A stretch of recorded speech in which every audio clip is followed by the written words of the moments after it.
नमस्कार, दो दूनी चार में आपका स्वागत है। मैं हूं विकास भदौरिया। रोज की तरह दोपहर में 2 बजे हमारे 4 सहयोगी अलग अलग ठिकानों से, मुंबई से जितेंद्र दीक्षित, लखनऊ से पंकज झा और प्रभाकर पटना से जुड़ते हैं और आपके सामने देश की तमाम महत्वपूर्ण खबरें रखते हैं। आज हम बात करेंगे दिल्ली से उस बारे में जो आपके लिए जानना बहुत ज़रूरी है। लिफ्ट को लेकर तमाम जो इलाके हैं, जो मल्टी स्टोरीज वाले शहर हैं, वहाँ पर लिफ्ट के फेलियर की घटनाएं लगातार सामने आ रही हैं। ग्रेटर नोएडा में एक बड़े अस्पताल में कल 16 लोग उनकी जान आफत में फंस गई। दरअसल देर रात अस्पताल के लिफ्ट में 16 लोग फंस गए और तकरीबन 30 मिनट तक फंसे रहे। इस खबर को हम विस्तार से आपके सामने रखेंगे और इस पूरी खबर के अलग अलग कोणों से जांच भी आपके सामने रखने वाले हैं। लेकिन अगली खबर के लिए अभी चलते हैं हम पहले जितेंद्र दीक्षित के पास। देखिए, मुंबई में एक नदी बहती है, मुंबई शहर के बीचों बीच, और इस नदी का नाम है मीठी नदी। लेकिन अपने नाम के विपरीत ये नदी मुंबई वालों को मानसून के दौरान कड़वे अनुभव देती है। इस नदी में अक्सर बाढ़ आ जाती है, जिसकी वजह से कई इलाकों में पानी भर जाता है और लोगों को दिक्कतों का सामना करना पड़ता है। इस नदी के साफ सफाई के लिए एक प्रोजेक्ट तैयार किया गया और उसके लिए करोड़ों रुपए खर्च किए गए। लेकिन उस प्रोजेक्ट में हो गया घोटाला, और इस घोटाले की जांच में अब बॉलीवुड के अभिनेता दीनू मोरिया भी जद में आ गए हैं। तो इसी पर हम आगे बात करेंगे। अब आइए चलते हैं लखनऊ, मेरे सहयोगी पंकज झा के पास। सरकारी टीचर की नौकरी को लेकर यूपी के अभ्यर्थी एक बार फिर से बड़े आंदोलन की तैयारी में हैं। 28 तारीख को प्रयागराज में यूपी शिक्षा सेवा चयन आयोग के खिलाफ इन अभ्यर्थियों ने एक बड़े प्रदर्शन की तैयारी कर ली है। इनकी मांग है कि इन्हें सरकारी नौकरी दी जाए। अगर टीचर भर्ती के लिए पद खाली नहीं है तो फिर ये तमाम बीएड और डीएलएड जो कॉलेज चल रहे हैं उन सबको बंद कर दिया जाए। इसी पर हम विस्तार से आज बात करेंगे। फिलहाल आगे की खबरों के लिए प्रभाकर के पास चलते हैं। धन्यवाद पंकज। और हम बात करेंगे प्रधानमंत्री नरेंद्र मोदी के 2 दिवसीय बिहार दौरे की। और बड़ी बड़ी सौगातें लेके आ रहे हैं प्रधानमंत्री नरेंद्र मोदी बिहार के लिए। न केवल एयरपोर्ट के नए टर्मिनल बिल्डिंग का उद्घाटन होगा, बल्कि बिहटा में जो नया एयरपोर्ट बनना है बिहार का, उसका भी वो शिलान्यास करेंगे। और साथ ही रेलवे के कई बड़े प्रोजेक्ट्स का उद्घाटन प्रधानमंत्री करेंगे यहाँ पे। तो कुल मिला के जैसे जैसे बिहार में चुनाव नज़दीक आ रहे हैं, हम देख रहे हैं कि राहुल गांधी हों, प्रधानमंत्री हों, इनके दौरे बिहार के बढ़ते जा रहे हैं। और अगले महीने 20 तारीख को प्रधानमंत्री एक बार फिर से बिहार आने वाले हैं। इसी पर हम विस्तार से चर्चा करेंगे कि ये जो सौगातें बिहार के लिए आ रही हैं, क्या इसका जुड़ाव सीधा बिहार के चुनाव से है और इसका क्या असर चुनाव पे पड़ेगा। लेकिन पहले खबरों के विस्तार के लिए चलते हैं दिल्ली विकास के पास। बहुत बहुत शुक्रिया प्रभाकर आपका। तो अब हम खबर आपके सामने विस्तार से रखते हैं। ग्रेटर नोएडा के एक बड़े अस्पताल में लिफ्ट में 16 लोगों की जान आफत में फंस गई। ये 16 लोग 30 मिनट तक लिफ्ट में फंसे रहे और इसमें फंसे लोग अस्पताल प्रबंधन से राहत की गुहार लगाते रहे, बचाने की गुहार लगाते रहे। दरअसल देर रात अस्पताल की लिफ्ट में 16 लोग 30 मिनट तक फंसे हुए थे। फंसे युवकों का आरोप है कि शिकायत के बावजूद मैनेजमेंट ने उन्हें निकालने के लिए कोई कदम नहीं उठाया। पीड़ितों ने आरोप लगाया कि लिफ्ट का ऑटोमेटिक रेस्क्यू डिवाइस सिस्टम भी फेल हो गया था। अस्पताल का प्रबंधन और सिक्योरिटी की ओर से समय पर कोई मदद नहीं पहुंची। ये घटना विसरक क्षेत्र के यथार्थ अस्पताल की है, जो एक प्रतिष्ठित मल्टी स्पेशलिटी हॉस्पिटल है। इस घटना ने एक बार फिर से लिफ्ट के रखरखाव और सुरक्षा मानकों पर सवाल खड़े कर दिए हैं। और साथ ही साथ ये सवाल इसलिए भी है क्योंकि जो लिफ्ट में ऑटोमेटिक रेस्क्यू डिवाइस सिस्टम लगा रहता है वो भी फेल हो गया।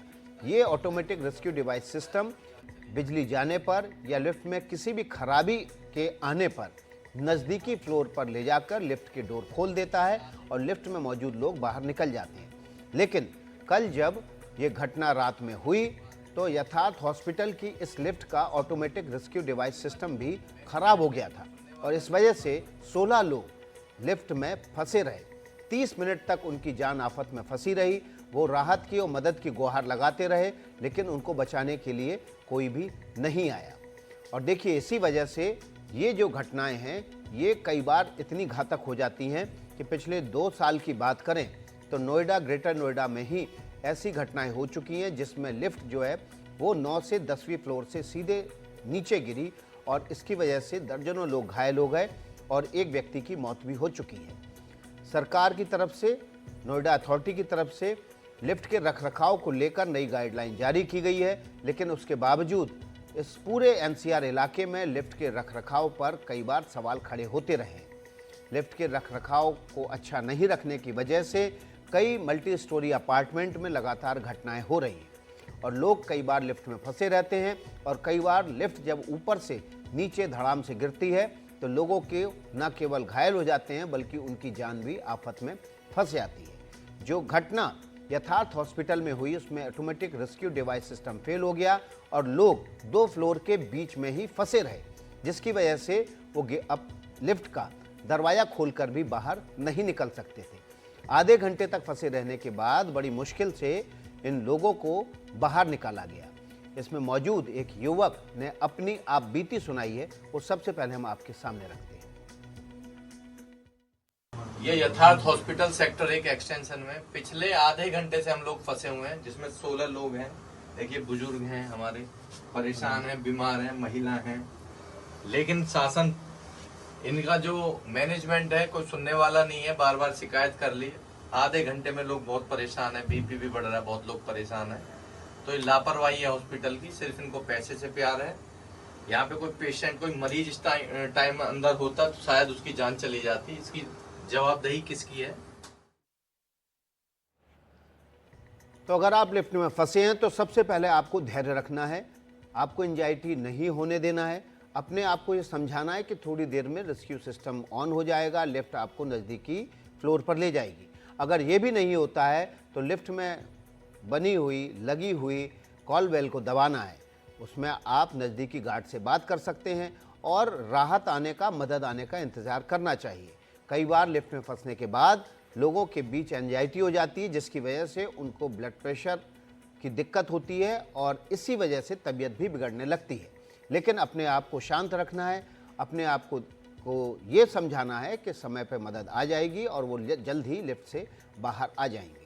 लेकिन कई बार क्या होता है कि ऊंची ऊंची सोसाइटीज़ में रहने वाले बच्चे भी लिफ्ट में फंस जाते हैं। कई बार बच्चों की गलती होती है और कई बार लिफ्ट के रखरखाव में भारी खामियां होती हैं, जिसकी वजह से ये घटनाएं होती हैं और ये घटनाएं आए दिन हो रही हैं। आए दिन लिफ्ट बीच में फंस रही है और लोग उनमें फंसे रह जा रहे हैं। ऐसा ही एक मामला गाज़ियाबाद का है। यहाँ गाज़ियाबाद के कौसाम्बी में, जहाँ मीडिया मैजेस्टिक टावर नाम की लिफ्ट में एक बच्चा फंस गया। तस्वीरों में आप देख रहे हैं कि बच्चा फंसा और जैसे ही सोसाइटी के मेंटेनेंस डिपार्टमेंट के कर्मचारियों को इसका पता चला तो उन्होंने तुरंत लिफ्ट का दरवाज़ा खोलकर बच्चे को बाहर निकाल लिया। हालांकि सीसीटीवी देखने से पता चल रहा है कि बच्चा लिफ्ट में अकेला था और उल्टे सीधे बटन दबा रहा था, जिसकी वजह से ये हादसा हुआ। लेकिन लिफ्ट के अटक जाने के बाद वो डर गया और कुछ देर बाद सिक्योरिटी गार्ड की कड़ी मशक्कत के बाद बच्चे को बाहर निकाला गया। लेकिन इस तरह से आपको अपने बच्चों को भी समझाना है कि जब वो लिफ्ट में जाएं तो किसी भी तरह से लिफ्ट के ऑपरेटिंग सिस्टम के साथ, यानी कि जो लिफ्ट के भीतर बटन लगे हुए हैं, उनको आनन फानन में दबाना ना शुरू करें।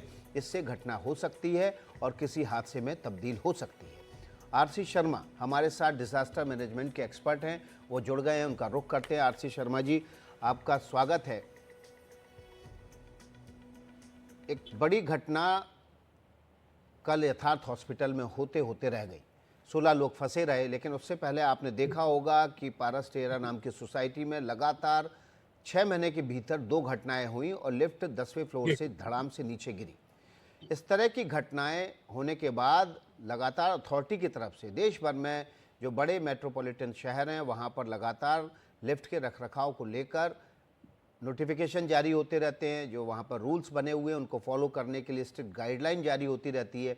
लेकिन उसके बावजूद लिफ्ट के रखरखाव को लेकर लापरवाही बरती जाती है, जिसकी वजह से कई बार लोगों की जान भी चली जाती है। ये प्रॉब्लम आती ही रहेंगी। I think this is the main problem. Maintenance की ही प्रॉब्लम है इसमें। Because of simple maintenance failure these things are happening. So nothing else is there, because otherwise lifts में फैसिलिटीज होती हैं कि अगर कुछ प्रॉब्लम आएगी, बिजली फेल हो जाएगी तो अगले फ्लोर के ऊपर रुकेगी। वो बिल्ट इन फैसिलिटीज हैं, उसमें पावर चली जाए या कुछ और प्रॉब्लम होगी तो it should stop at the proper floor. और कभी जो फायर सेफ्टी का इसमें अलग से एक फायर लिफ्ट रहती है, उसको ऑपरेट करते हैं तभी करते हैं जबकि ग्राउंड पे जाना हो लोगों को, और ग्राउंड उसको यूज नहीं करते हैं फायर फाइटिंग में। जो आपने इंसिडेंट बताया है कि लोगों को लिफ्ट में फंस गए, धुएं में फंस गए, अगर आग लगने के कारण उस समय पे कोई यूज करता है lift, then this can happen, और maintenance is the only problem which probably leading to all these things. तो गाइडलाइन तो जारी हुई है अथॉरिटीज की तरफ से, इन गाइडलाइंस का अगर जो मैनेजमेंट है, जो लिफ्ट के रखरखाव के लिए जिम्मेदार है, अगर वो फॉलो नहीं करता है तो इसमें जुर्माने का ही प्रावधान होना चाहिए, या जुर्माने का प्रावधान है तो उसको स्ट्रिक्टली लागू भी करना चाहिए। बिल्कुल, आई थिंक व्हाट यू से इज करेक्ट। कोई भी चीज का फेलियर है बिकॉज इससे कनेक्टेड टू लाइफ सेफ्टी। आपने ये भी बताया कि कुछ पहले इंसिडेंट हुए हैं जिसमें कि लिफ्ट उसकी केबल से स्नैप हो गई है और लिफ्ट गिर गई है और उसमें लोगों की डेथ भी हुई है। तो दिस इज ए नेग्लिजेंस। उसमें डेथ का तो पुलिस का जो है इन्वेस्टिगेशन होता है, अपनी वो जो सीआरपीसी में जो भी क्लॉजेज हैं उसमें वो उसकी वो एफआईआर करते हैं और इन्वेस्टिगेशन होता है। But overall it's a failure of the system, failure of the maintenance. अब इसमें लिफ्ट इंस्पेक्टर भी आ जाते हैं, ओनर्स भी आ जाते हैं, उसका मेंटेनेंस टाइमली होता है कि नहीं होता है, कॉन्ट्रैक्ट दिया हुआ है कि नहीं, या उसका मेंटेनेंस ठीक से नहीं हुआ है, इट कैन बी एनीथिंग। लेकिन बात इन्वेस्टिगेशन की है, नो डाउट, एंड हर चीज़ इस मामले में it has to be 100% perfect and functioning. लेकिन आशीष शर्मा जी, जैसे कल जो यथार्थ हॉस्पिटल में मामला हुआ, लोग 30 मिनट तक फंसे रहे, उसके बाद उनको रेस्क्यू करा लिया गया। ऐसे जब मामले होते हैं तब ऐसे मामलों में अथॉरिटी कार्रवाई नहीं करती है, क्योंकि यहाँ पर तो कोई हादसा हुआ नहीं, हादसा होते होते रह गया। अगर ऐसे मामलों में भी संज्ञान लिया जाए तो इस तरह के हादसे रुक सकते हैं। कहना चाहूंगा दिस इज रुक सकते हैं। इसमें देखिए ये होता है कि लिफ्ट में जब एक पैनिक बटन होता है, अगर कोई लिफ्ट खराब हो जाती है, फंस जाती है, अगर हम उसको ऑपरेट करेंगे तो लिफ्ट ऑपरेटर जो मशीन रूम होता है वहाँ पर एक लिफ्ट ऑपरेटर होना चाहिए। अगर वहाँ पर मैन नहीं करते हैं वो, तो जो हॉस्पिटल का कंट्रोल रूम रहेगा या जो भी एक पॉइंट ऐसा होना चाहिए जहाँ पर कि इसकी इंडिकेशन जाए, और इंडिकेशन जाने के बाद वो लोग कम्युनिकेट करें लिफ्ट के साथ कि सब आप घबराइए मत, हम आ रहे हैं, and there is a facility, there is a system. Lift को एक फ्लोर ऊपर नीचे किया जा सकता है मैनुअली। वे वहाँ पर जो लोग हैं उनको ट्रेनिंग होनी चाहिए इस चीज़ की कि अगर फंसती है तो उसको एक फ्लोर ऊपर फ्लोर लेवल पे ला करके उसको खोला जाए। तो ये मैनुअली करना पड़ता है, लेकिन ये तभी होगा कि जब लिफ्ट के जो मशीन रूम है वहाँ पर जो इसका इंडिकेशन जाए और लोग उसको इमीडिएटली एक्टिवेट हो जाएं और काम करें। तो ये भी कई लोग ये नॉर्मली सोचते हैं this is one of the requirement. इसका भी सिस्टम जो है प्रॉपर ऑपरेशन इसका होना चाहिए। In case of failure somebody should react. Ashish Sharma ji, मैं दूसरी बात कर रहे थे। हम ये कहना चाह रहे हैं कि अगर इस तरह की घटनाएं जिसमें कोई हादसा नहीं हुआ, फेलियर हुआ, ऐसे मामलों का भी संज्ञान अगर अथॉरिटी लेने लगे और जुर्माना लगाने लगे कंसर्न बिल्डर पर, हॉस्पिटल्स पर, या किसी भी मल्टी स्टोरी बिल्डिंग के मैनेजमेंट पर, तो जरूर ये छोटे मोटे मेंटेनेंस की समस्याएं भी खत्म हो जाएंगी। बिल्कुल बिल्कुल। देखिए एक जो इंडस्ट्रीज होती हैं उसमें होता है कि नियर मिस में क्या होता है कि वो इंसिडेंट होने वाला था लेकिन किसी वजह से आपने उसको देख लिया समय पर और उसका निराकरण कर लिया तो इंसिडेंट नहीं हुआ। लेकिन इसको ऐसे खाली नहीं जाने दिया जाता है, उसका संज्ञान लिया जाता है, उसका फिर ऐसे कहा जाता है कि ऐसी इंसिडेंट आगे से ना हो। तो ये बहुत जरूरी है आपने जो कहा है। तो नेचुरली नियर मिस का असल में क्या होता है कि इन चीजों की रिपोर्टिंग होती नहीं है। सब लोग सोचते हैं बात खत्म हुई, इसको रिपोर्ट करेंगे पड़ेगा, तो लोग इसको चुपचाप आपस में वो कर लेते हैं। I think that is not fair. आपने जो कहा there should be near miss कुछ हुआ है उसका भी संज्ञान लेकर के और निराकरण करने के लिए आगे से उसका प्रिवेंशन लेना चाहिए। चलिए, बहुत बहुत शुक्रिया आशीष शर्मा जी आपका। हमारे सहयोगी हर्ष पांडे भी जो आज घटना हुई है गाजियाबाद के पास और इसके अलावा यथार्थ हॉस्पिटल में, उस खबर पर ज़्यादा जानकारी के साथ जुड़ गए हैं। हर्ष, क्या अपडेट है आपके पास? देखिए, मैं आपको बता दूं कि दिल्ली एनसीआर में लगातार ऐसी घटनाएं देखने को मिल रही हैं जहां जो लिफ्ट है वो अक्सर जो है बीच में फंस जाती है और अंदर लोग जो है पैनिक हो जाते हैं। कल भी एक मामला ऐसा ही देखा, इसमें एक बच्ची जो है वो लिफ्ट के अंदर फंस गई थी। उसके बाद यथार्थ साहब ये मामला सामने आया, इसमें 16 लोग लिफ्ट के अंदर फंस गए और हर जगह मेंटेनेंस को लेकर जो कमियां हैं वो उजागर होती हैं। हमने यथार्थ हॉस्पिटल के जो मैनेजमेंट है उनसे भी बात करने की कोशिश की, लेकिन उनकी तरफ से कोई जवाब नहीं आया है, इस कोई बात मामले करने को में तैयार नहीं है। पीड़ित और ने जो भी हालांकि जो कंप्लेंट दी है एलिवेटर किसी है, जो अथॉरिटी लिफ्ट को, है, पुलिस को? इनको लेकर गाइडलाइन जारी की गई है कि किस तरीके से जो मेंटेनेंस है उनको करना है, और जो अथॉरिटी है या नगर निगम है वहाँ से आपको एक हर्ष, सर्टिफिकेट लेना होगा लिफ्ट और एलिवेटर एलिवेटर के लिए। इसके साथ साथ समय हर्ष समय आपको पर जो आवाज मिल रही ऑथेंटिक है? है वो क्या इस मामले में जो पीड़ित हैं, जो हमने देखी थी बाइट सुनी थी, हमने जो बयान था उसका सुना था, दर्शकों को भी सुनवाया था, क्या पीड़ित ने इस मामले में अथॉरिटी में या पुलिस में कोई कंप्लेंट फाइल की है? ये देखिए, पीड़ित की तरफ से अभी कोई लिखित कंप्लेंट नहीं दी गई है। हालांकि एक वीडियो सोशल मीडिया पर जरूर वायरल हुआ, जो पीड़ित ने बनाया और बताया कि कैसे वो आधे घंटे से लिफ्ट के अंदर फंसे हैं। उनके साथ बुजुर्ग महिला भी थी, बच्चे भी थे, और एक दो मरीज भी थे जो लिफ्ट के अंदर फंसे हुए थे। वो सोशल मीडिया पर वीडियो वायरल हुआ। इसके बाद जो है अथॉरिटी ने जो है संज्ञान लेकर जो है जो गाइडलाइन है वो जारी की है, लेकिन लिखित शिकायत पीड़ित की तरफ से कहीं नहीं दी गई। चलिए, बहुत बहुत शुक्रिया हर्ष पांडे आपका। तो जो लिफ्ट की घटना हुई थी वो यथार्थ हॉस्पिटल में हुई थी, बिस्रख के पास है, ग्रेटर नोएडा वेस्ट में ये इलाका पड़ता है। और साथ ही साथ एक घटना कौशाम्बी इलाके में हुई, कौशाम्बी गाजियाबाद में पड़ता है, और यहाँ पर भी मल्टी स्टोरी अपार्टमेंट हैं।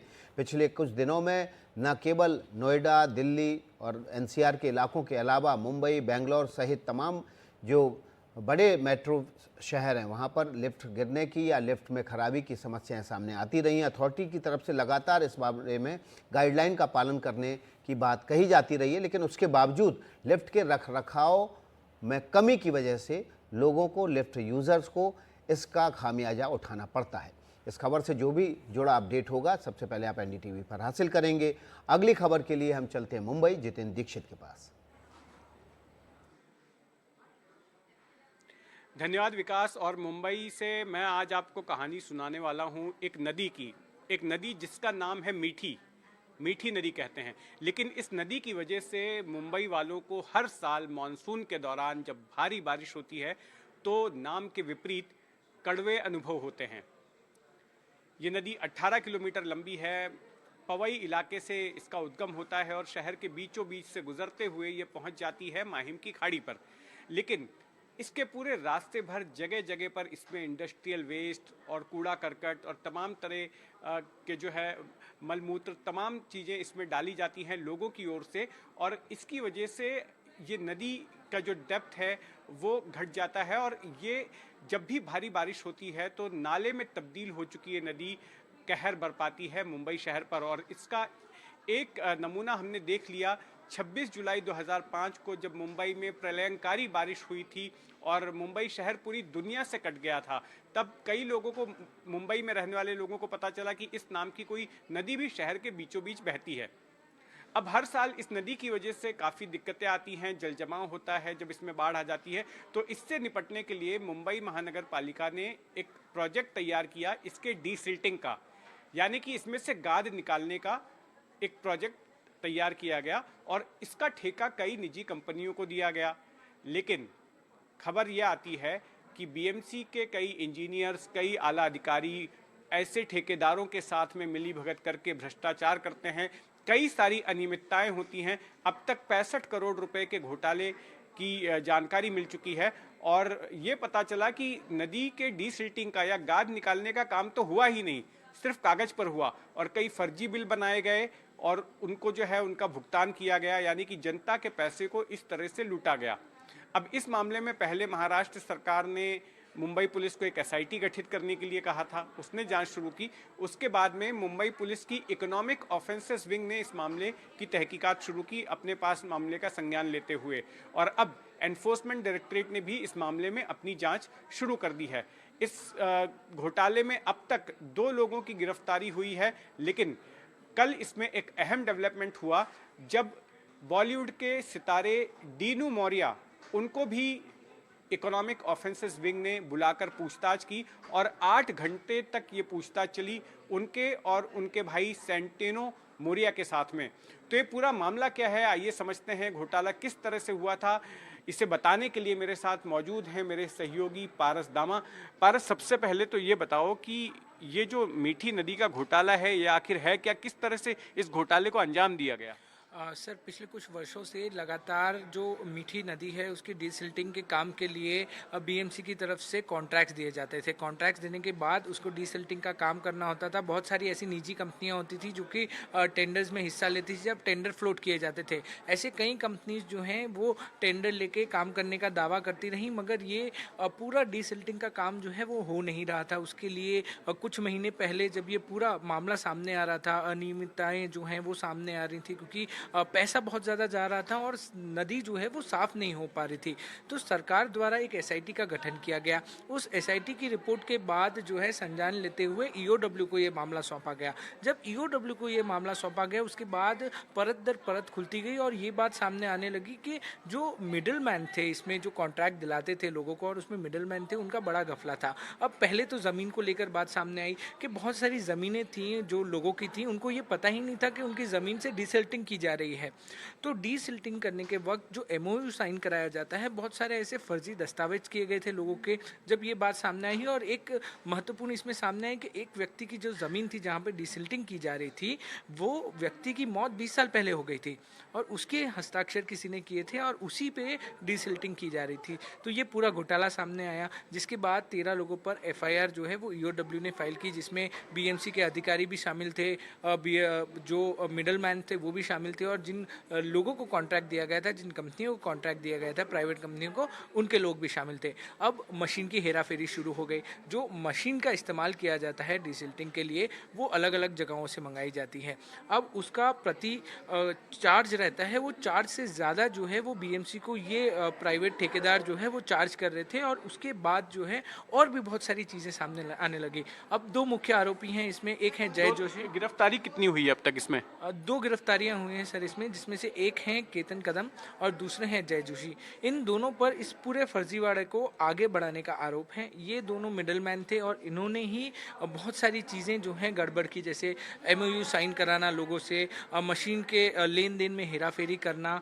और इसमें एक महत्वपूर्ण चीज़ ये भी जांच में सामने आई कि बहुत सारे ऐसे बीएमसी के लोग भी थे जिनको इन दोनों द्वारा छुट्टियों पे भेजा गया था। देश के बाहर इन लोगों ने छुट्टियों के लिए टिकट्स के जो इंतजामात हैं वो करके दिए थे, बहुत सारे पैसे जो हैं वो उनको दिए गए थे। तो मामले में लगातार ईओडब्ल्यू जांच कर रही है और ये पूरा घोटाला जो है 65 करोड़ के आसपास पारस, है। इस पूरे मामले में डीनो मोरेया का नाम कैसे आया? कल 8 घंटे तक मुंबई के ईओडब्ल्यू के दफ्तर में बुलाकर उनसे और उनके भाई से पूछताछ की गई। उनकी क्या भूमिका देख रही है मुंबई पुलिस? किस तरह का संदेह उनके ऊपर है? जी बिल्कुल, केतन कदम जो कि इस पूरे मामले में सबसे महत्वपूर्ण किरदार है, जिनको गिरफ्तार किया गया था, 2 लोगों में से एक जय जोशी हैं और एक केतन कदम है।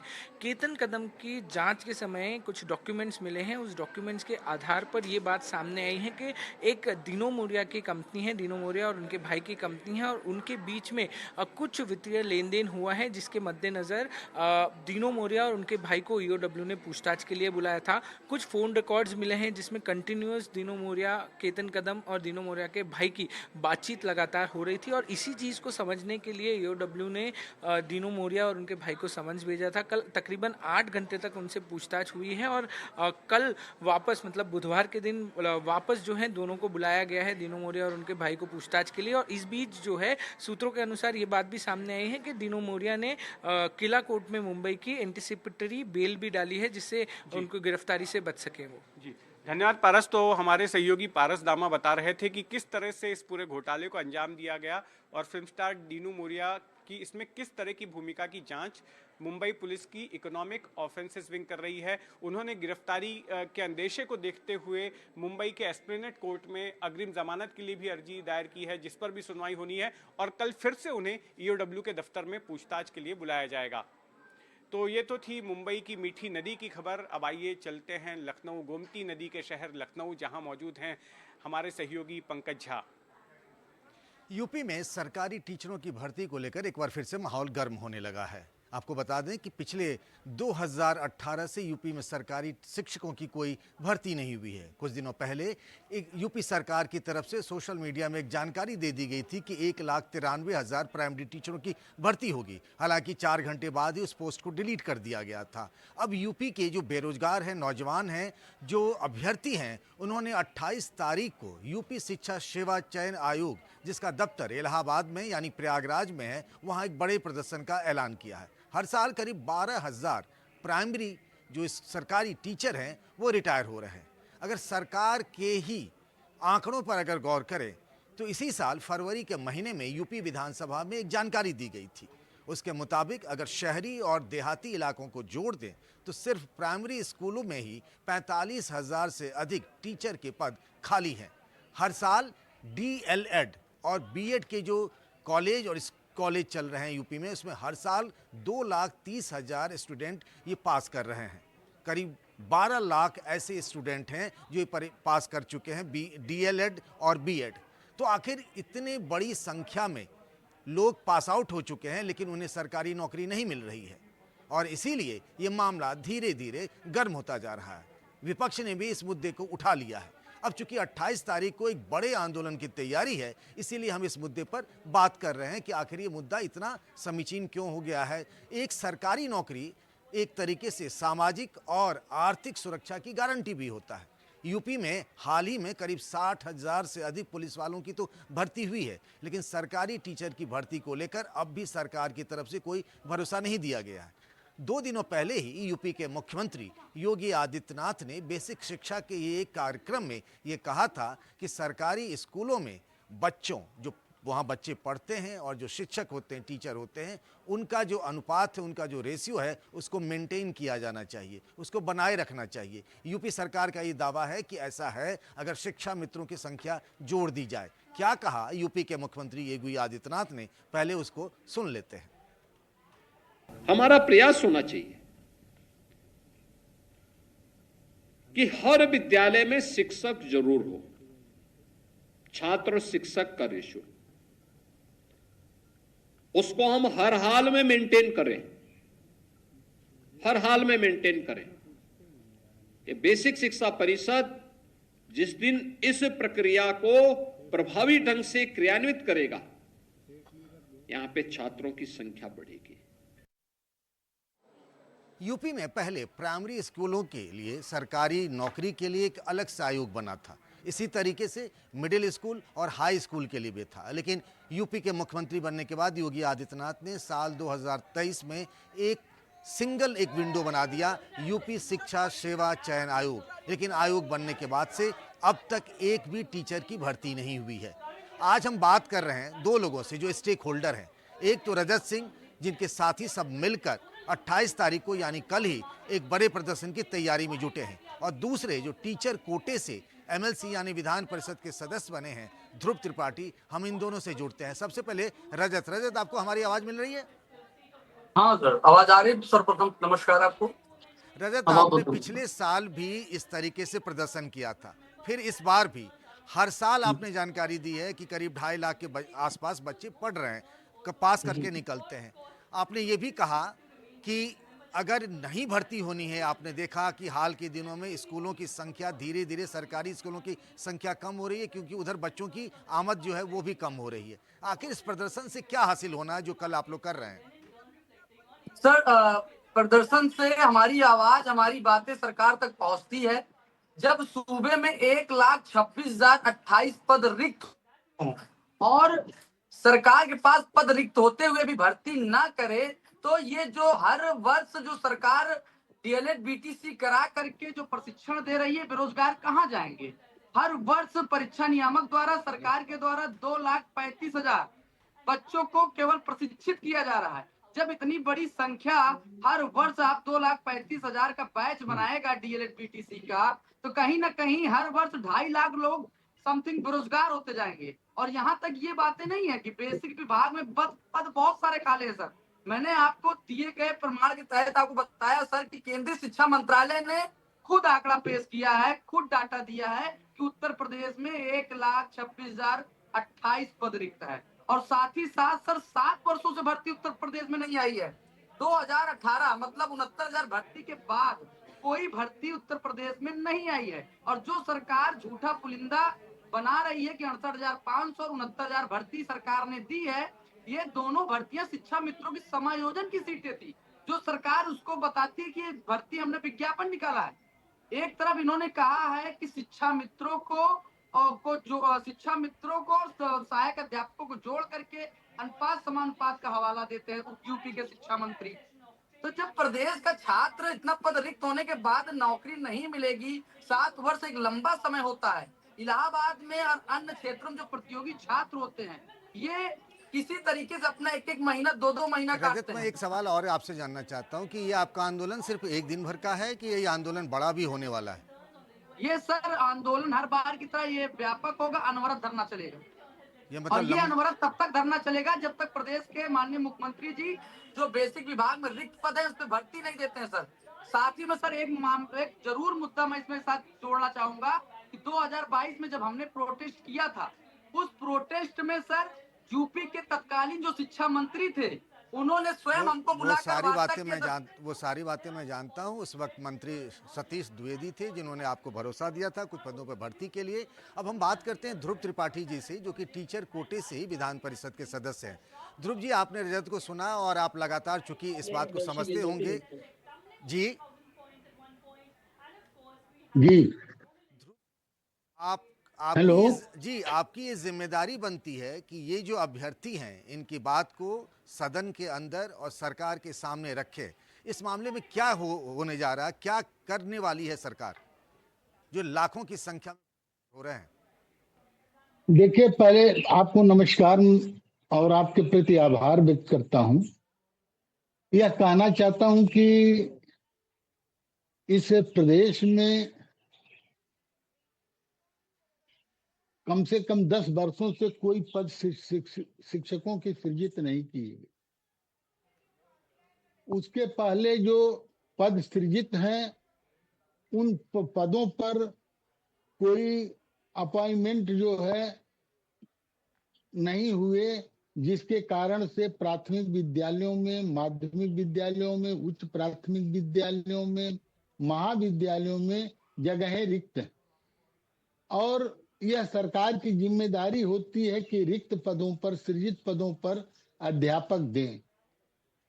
यह जिम्मेदारी होती है कि देश की पार्लियामेंट ने जो अनिवार्य और निःशुल्क बाल शिक्षा अधिकार अधिनियम बनाया है, उसमें यह व्यवस्था है कि वह योग्य और पूर्णकालिक शिक्षक से ये शिक्षा सारी बातें प्राप्त मान ली करे। मैंने। राइट टू एजुकेशन के तहत शिक्षक होने चाहिए, भर्ती होनी चाहिए। इतने सारे कॉलेज बने हुए हैं, बीएड डीएलएड की पढ़ाई होती है, हर साल लाखों का बैकलॉग हो रहा है। आप एमएलसी हैं तो ये बात आप क्यों नहीं उठा रहे हैं, ये बात सरकार से क्यों नहीं मनवा रहे हैं? आप भी तो एक कानून बनाने वाले व्यक्ति हैं। हेलो जी ये जैसे आप जो कह रहे हैं, इसको सदन में रिक्तियों के संबंध में हमेशा उठाया गया है और मैं शिक्षक दल का नेता हूं और विधान परिषद में इसको उठाता रहता हूं कि रिक्तियां जो है उस पर भर्ती क्यों नहीं हो रही हैं। और स्थिति यह है कि 2019 से जो है वह कोई माध्यमिक विद्यालयों में कोई नियुक्ति नहीं हुई है। वह जो है वह 12-13 के जो है उसके विज्ञापन के आधार पर नियुक्ति हुई है। अब आपको मैं बताऊं कि हमारे माध्यमिक विद्यालयों में कम से कम कुछ नहीं तो 60% प्रधानाचार्य के पद खाली हैं। हमारे जो है कम से कम 30% शिक्षकों के पद खाली हैं। कुछ भर्तियां हुई हैं, लेकिन अब उस भर्तियों से पूरा नहीं हो रहा है। और स्थिति यह है कि ट्रांसफर व्यवस्था से तमाम लोग चले जा रहे हैं। अब रह गई बात नियुक्तियों की, तो हम तो इसके समर्थक हैं, पुरजोर समर्थन करते हैं कि नहीं, नियुक्तियां होनी चाहिए। जो भी सृजित पद है उस पर नियुक्तियां होनी चाहिए। तो अब आपको मैं बताऊं, जूनियर हाई स्कूलों में अनुदेशक के नाम कह रहे हैं कि शिक्षकों की भर्ती होनी चाहिए। जो हर साल लाखों हजारों बच्चे ये परीक्षा पास करके यानी बीएड और बीएलएड पास करते हैं, उन हजारों लाखों बच्चों की भी यही मांग है कि सरकारी नौकरी में शिक्षकों की भर्ती होनी चाहिए। सब यही बात कह रहे हैं, लेकिन स्थिति यही है कि पिछले 5-6 सालों से यूपी में सरकारी टीचरों की कोई भर्ती नहीं निकली है। तो सवाल ये उठ रहा है कि ये जो यूपी में हर शहर में बीएड और बीएलएड के जो तमाम सारे कॉलेज चल रहे हैं वो किस बात के, आखिर इसको क्यों नहीं बंद कर देना चाहिए? इस सवाल के साथ छोड़े चलता हूं और आगे चलता हूं प्रभाकर के पास पटना से आगे की खबरों के लिए।